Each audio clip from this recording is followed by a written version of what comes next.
Hey, hello everybody. I'm telling you, that theme music. One day I'm gonna get a real theme song that's not gonna be that anymore.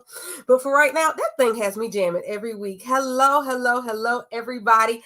I hope you are doing amazing and welcome to Leadership Live 2022, week 10 with Dr. Renita and friends. And I am ecstatic about this week, about this month. Because for those of you all who don't know, Leadership Live, it's just a sharing of journey. It's the sharing of people's leadership journeys that have brought them to different places, whether it's through failures or successes, but they've learned some lessons. And we believe in working smarter, not harder, right? Oh, yeah. Oh, okay. We believe in working smarter, not harder. So sometimes you have to learn those lessons from other people and what they went through so that you don't jack up in that same way.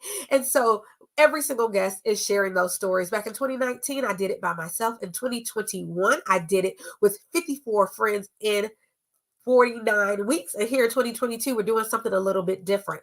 So instead of every week you're getting a new person and a new everything, we're breaking down by topics. For 12 months, we're digging into 12 leadership topics. In January, we dealt with finance. In February, we'll deal with marital and parental leadership. And here in March, we're doing branding and public relational leadership. Branding and public relational leadership. Honey, it's about to be on. And for those of you all who are like, okay, that's great. I'm glad you're going to talk about that. But who are you? I'm so glad that you asked. I am Dr. Renita L. Webb. I am an educational leadership strategist. And what that just means is that I love to work with aspiring and growing leaders. Hello, you got to be growing. And helping them become more authentic in their leadership, to empower their followership, and at the end of the day, have a greater impact on the world.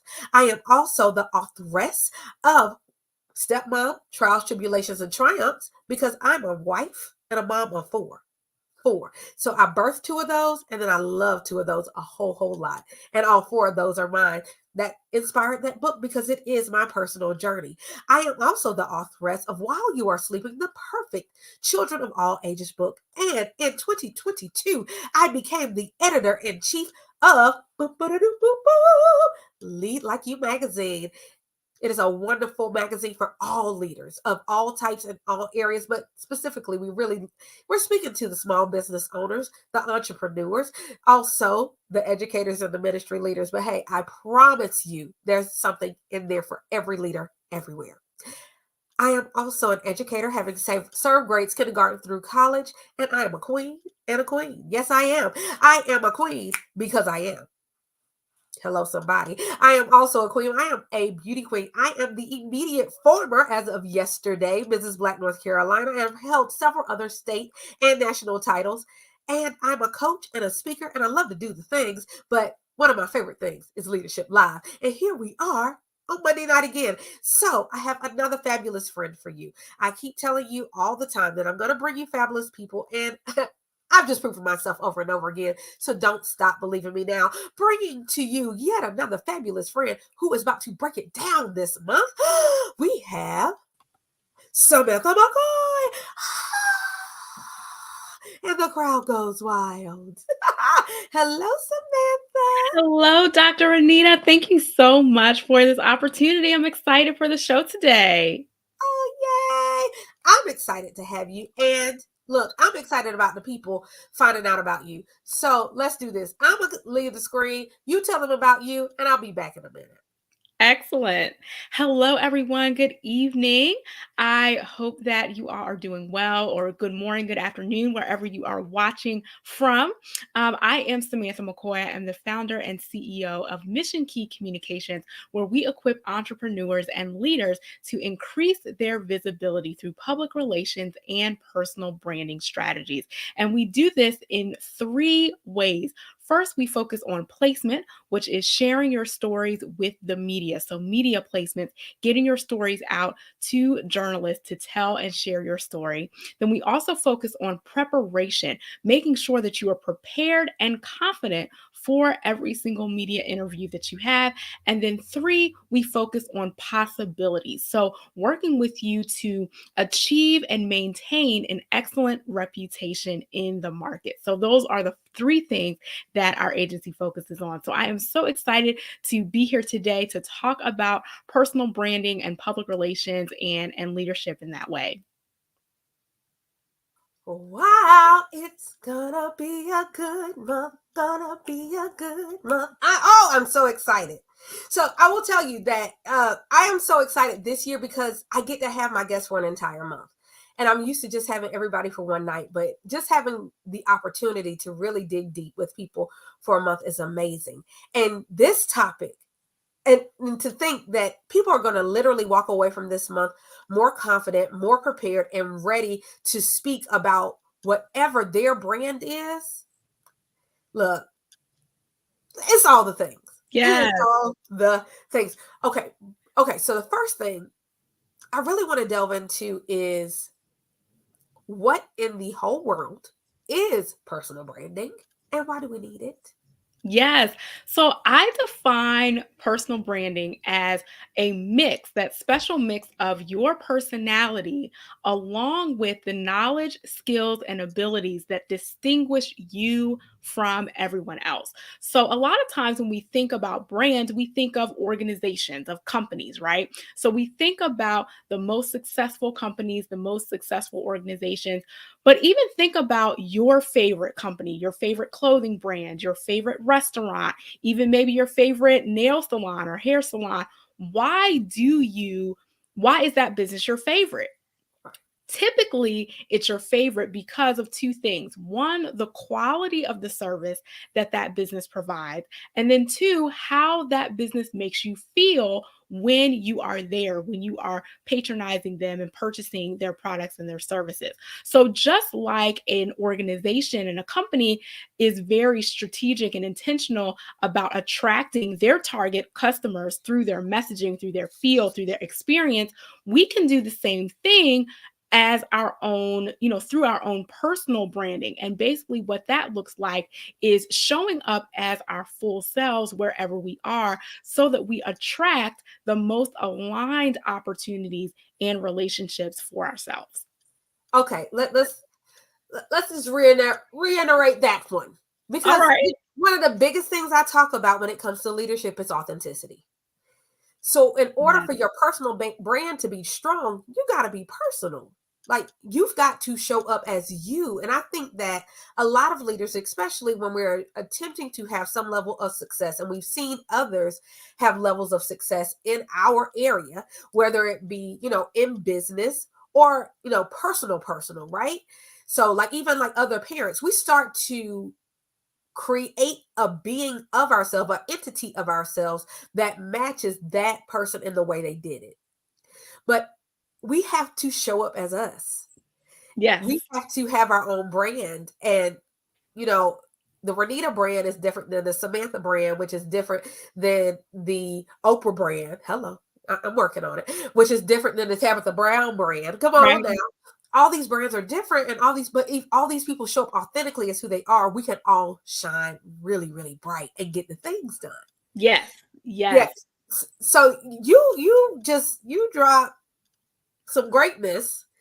So the question is, how did you even get here to the place where you are working with branding, let alone personal branding? Because I know there's a difference between the two. Yes, yeah. So it's interesting. So my, I guess, industry officially is working in communications, and really, I started my journey getting deep into public relations several years ago. And pretty much what public relations is really focusing on that audience awareness about who you are and what you do, and then also managing your reputation. And Ah, basically, what happened is that as we moved more heavily into this digital space and social media space, consumers really started to question, okay, I see your logo, that's great. Who are the people behind your logo? Who are the people on your team? Who is your CEO? What is she doing? What is he doing? Who do they stand for? And so, really, as this digital age has gotten more prominent, consumers are now want to know more about who we are as individuals. And so that's really where the personal branding started transferring. So it wasn't, it moved away from just being for companies and large organizations to people, because now we have an opportunity to show up in both online and offline, just like companies do. And so now there's an opportunity for, influencers and leaders and basically everyone, all of us have a brand, whether we like it or we don't. We all have a way that we're showing up, and people draw and form conclusions about us based on what we see. So, whether we like it or we don't, at this point, all of us do have a personal brand. And so, as I continue to dig into the public relations work, it really led into people asking more questions about, okay, Samantha, I'm seeing you do all this great work with these organizations. How can I, as an individual, brand myself? How can I show up as a leader? How can I let people know about the knowledge and the skills that I have so that I can build my own brand? And that applies to not only just business owners, but employees and people in general. And one of the things that I really like to say is that we have to realize that we are the prize. We are the talent, right? And so it's not about, oh, well, you have to wait until you're a full-time entrepreneur to start thinking about your personal brand. Really, your personal brand is with you all the time. And it's about where you go, your talent goes with you, your skills go with you, your giftings go with you. And so I have really been able to use my communications background and public relations background to help people feel confident showing up in who they are and doing it in a way that feels the most authentic for them. Oh, wow. So there were a lot of pieces that you just talked about there. But one of the things I want to kind of circle back to is the fact that you said if you are on social media or if you're showing up in any way, we all have a personal brand, whether we like it or not. And some people really don't want to deal with that. They really don't want to deal with their brand, and they hide behind the guise of I'm just doing me, let me do me, let me be me. But at the end of the day, especially for people who are progressively gathering followers, whether they have their own business or not, there is some way, shape, or form you're making money. There's some way, shape, or form you're hoping to progress from. Like, it's just you're not, most of us, especially people who are watching this program, are people who want to grow, people Yes. who want to go to the next level, wherever that is, because next level is very subjective. And if you're trying to move to another place in some way, shape, or form, your brand matters. It does. Your brand matters. So when we're thinking about this idea of I don't want to give a rip about my brand, and I got to give a rip about my brand, and the social media space. So social media is a double-edged sword. She is a blessing and she is a curse. But I think about, so like me personally, I have several social media pages for different reasons, but part of it is I have personal pages and I have business pages. But I've learned to be kind of cautious on both, Mm-hmm. because and it's funny to say I never want to be off brand.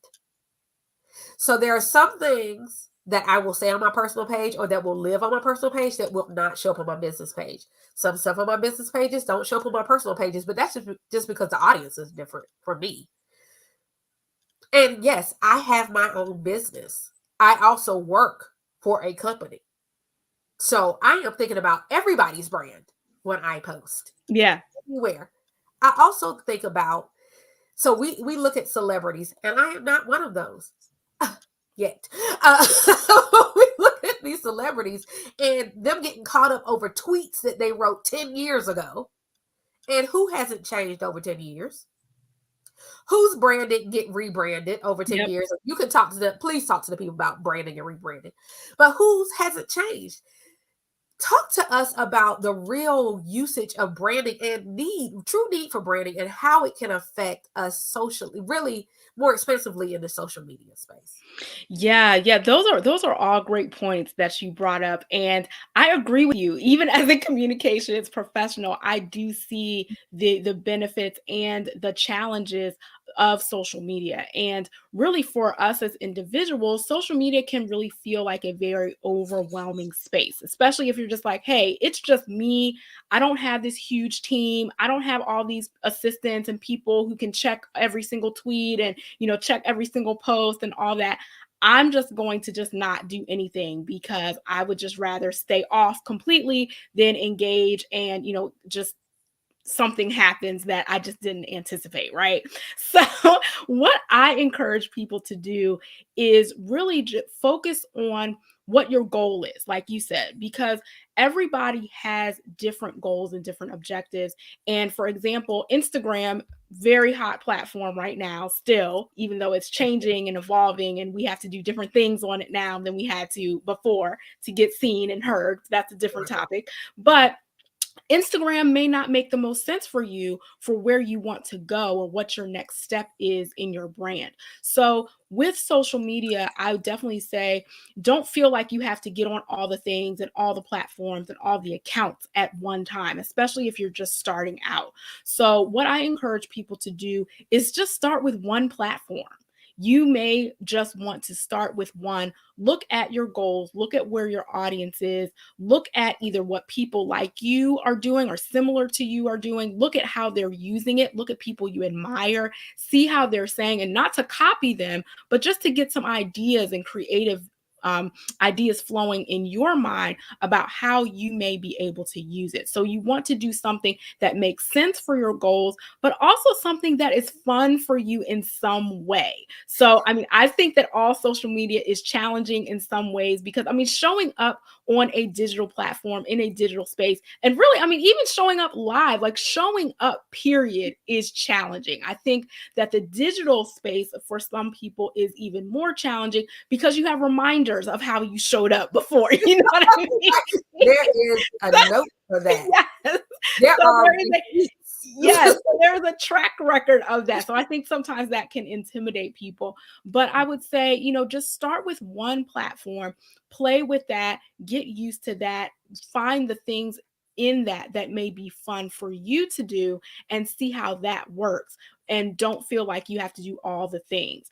And then even if you say, I don't know if I'm quite ready for social media yet, that may be where, interviews may be helpful. So you may want to pitch yourself to a podcast or an online show like this one, or even be a guest blogger or guest contributor, and so those are ways that you can get your name out there. And so maybe you're doing interviews and then you have a website, a really simple website people can go to find out more information. So with social media, there's definitely a lot of different strategies you can use. So I know that was a long answer to your question, but really what I wanted to say was, there is no one size fits all. So I would say don't feel intimidated by your social media. You definitely want to be thoughtful about what you are posting because there is a digital track record of it.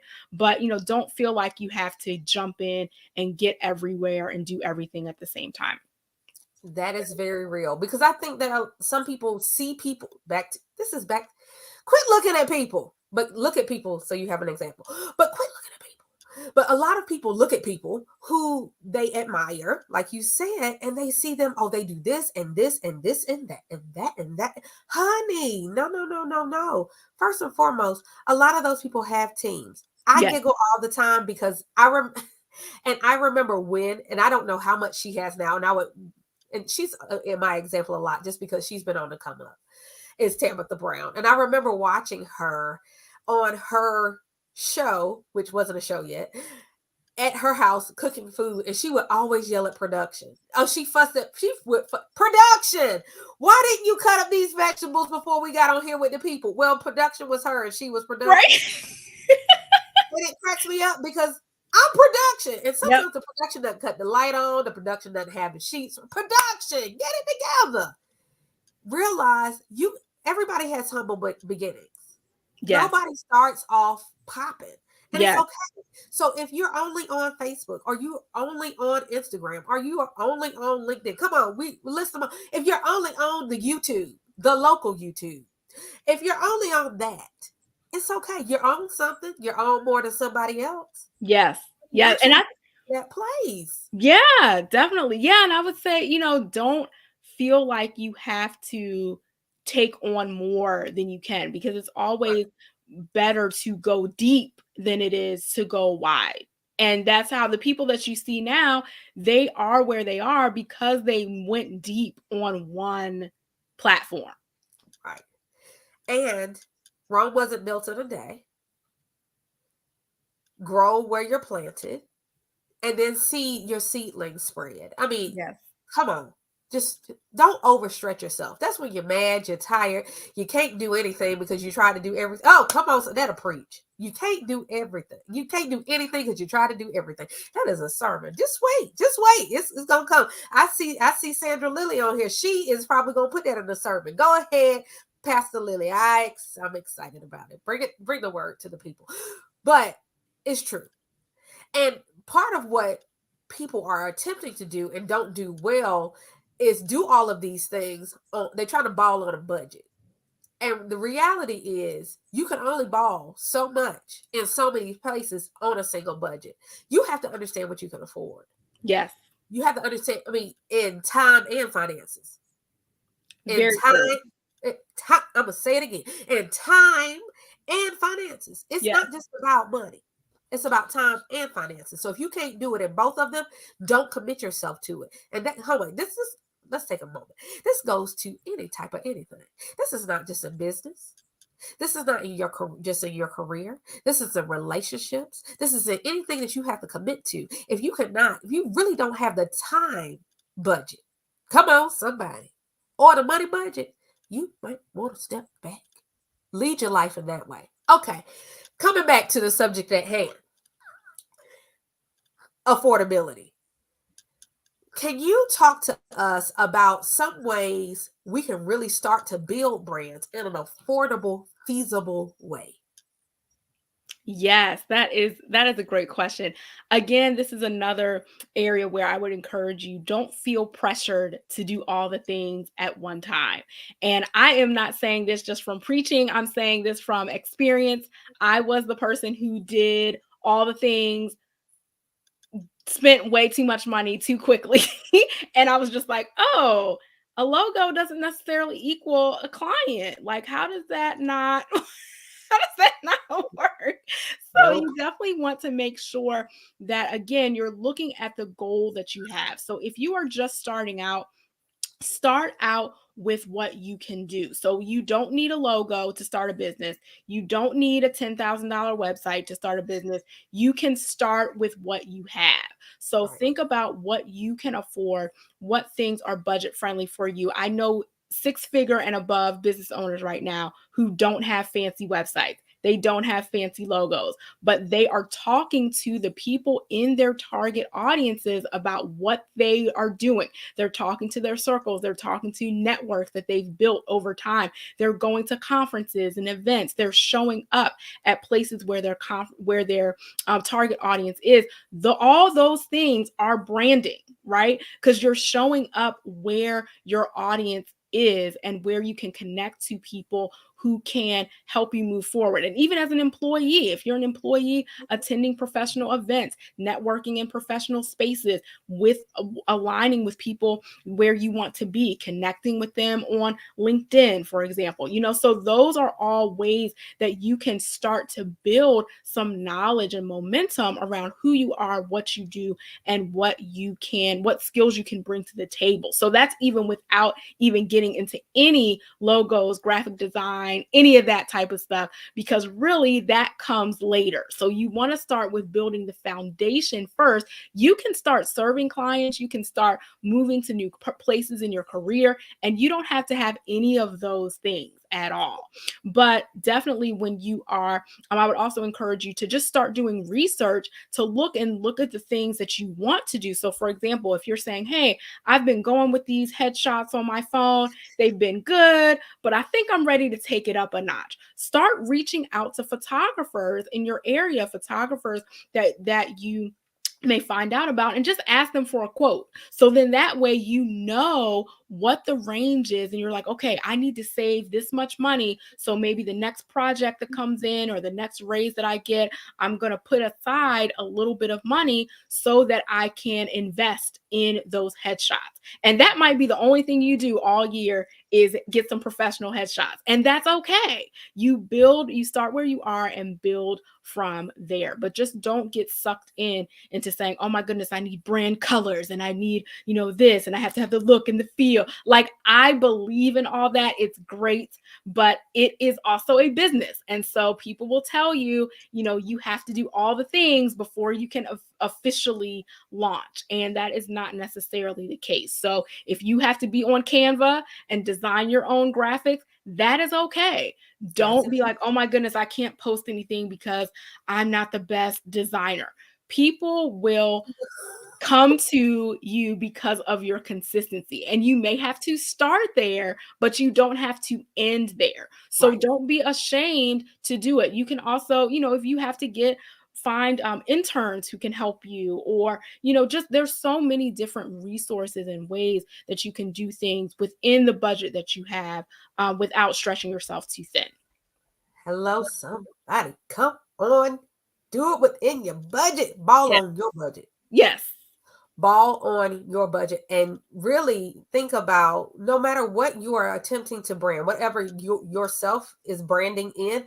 So some of us are parents. Your brand is your parent, being a parent, and you have to go out and meet other parents who you're hoping to connect yourself and your children to their situation, but they're looking at your brand. They're looking at your brand. If you are a professional and you work in a career and you're trying to climb that ladder, they're looking at your brand, whether you want them to or not. You like, look at my work. My work speaks for me. Well, honey, they're gonna look at your work. They're gonna look at your LinkedIn. They're gonna look at your Facebook. Gonna look at your Instagram, just in case you got any of them. They're looking at your brand and what you really bring to the table fully. And if you are an entrepreneur and you're trying to build yourself and get those clients, you want to get the right ones, but make sure you do it how you need to do it. And like Samantha said, you got to be consistent. Yeah. You've got to be consistent, because if you show up as this person on this day and this person on that day and this person on that day, you're going to wonder why nobody's attracted to you, because they don't know who you are. They've got to know who you are. And you Yes. need to consistently be the same person no matter what you're doing. I do a lot of things, but I can guarantee you that Dr. Renita shows up to all of those. No matter what she's doing and who she is that day, she still is, at her heart, in her essence, is me. But we're going to go into all of that as we are starting to wrap this week, right? If there was one thing that people could do in starting their personal brand, what is it that they should jump on like today? Yes, I would say if there's one thing that you want to start doing today is do an audit. And I know that could sound like a big word, but just really take a few moments to examine who you are, both online and offline. So, offline, think about, the type of feedback that you get from your peers or even from your friends, from your network. What do people ask you to do? What do people call on you for? What do people know you for? What are people letting others know that you do? And that will give you an indication of, okay, well, what if I'm great at writing? Does anyone know that? Does anyone know that I'm great at writing? Are people telling people that I'm great at writing? Well, if they're not, why not? Have I told anybody that I write? Have I told anybody that I'm working on, anything? So that may give you an indication with that. And then as far as your online presence, look at your digital footprint. And what that means is you can Google your name. Google your name, see what comes up. Do you come up at all? Or is there another person with your name that comes up? So that may may give you an indication. Okay, maybe I need to start building a digital footprint of some kind so that my name can come up. And really, one of the benefits of being in the digital space is that people who don't know you, who are looking for products and services and skills that you have, you want them to be able to find you without necessarily knowing who you are. Right. So that's what the benefit is of the digital space. So really looking and saying, okay, I may have started my Facebook page, 15 years ago and just had a bunch of pictures of me and my friends hanging out. Is that now the same image that I want as a professional person, as a business owner? Is that the same image? Do I need to start a separate business page? Do I need to start a separate page that shows who I am professionally? Do I need to get more serious on LinkedIn? So you can just take a few moments and look at yourself, both online and offline. Do that audit, and that will help to know what your next step is and what you need to do next to build your personal brand. Oh, that's good. Just figure out where you are. Yes. Look at that step that didn't cost us any money. Look at that step that really, aside from just researching yourself, figuring out who you are, come on. That's all it takes. All it's going to cost you is time. So I would say, along with your audit of your brand, as I've talked to you all several times about, go through and look at your total, honest, awesome truth. Look at that, THAT, your total, honest, awesome truth. Figure out who you were, who you are, who other people think you are, who you want to be. So all of that tied in with then also researching, what is your presence? What do people really think about you? Like going and doing that research, asking those questions, it can help formulate where your brand needs to go now. Where your brand needs to go now. So we're going to be back here next week. But Samantha, please tell them how they can get in contact with you, because I know somebody right now probably just said, I need that lady in my life. Yes. So you can reach out to me. My website is missionkeycommunications.com. That is missionkeycommunications.com. That's my agency website. And if you are on LinkedIn, you can follow me at Samantha McCoy. And my Instagram is smccoyjoy. That's SMCCOY Joy. I love it. Yes, yes. Okay, so we've given you this intro. That's all you're getting this week. Don't get excited, but you already got homework. Did you hear your homework? Even if you have been in brand heaven, it is nothing wrong going back to do another audit. It is nothing wrong with making sure that you are really going where you desire to go. It's nothing wrong with seeing if you've made a misstep. It's nothing wrong with it. Or seeing what's new about yourself on Google today. You might be shocked. I know the last time I Googled myself, I said, oh, that's so bad. It wasn't a bad thing. It was just shocking. Take the time. That is your homework. That is the homework. We will be right back here for week 11 of Leadership Live with Dr. Renita and friends. My friend will be Samantha McCoy again next Monday at 9 p.m. So that's the deal. Go audit yourself, personal branding, all kinds of branding. We're going to talk about all the things this month. Samantha, thank you for being here with me tonight. We'll do this again next week. You're amazing. So everybody out there, see you next Monday at 9 p.m. Watch the replay. If you're here on the replay, let us know. #replay. We love you. And as always, keep your leadership all the way live. See you next Monday. Bye.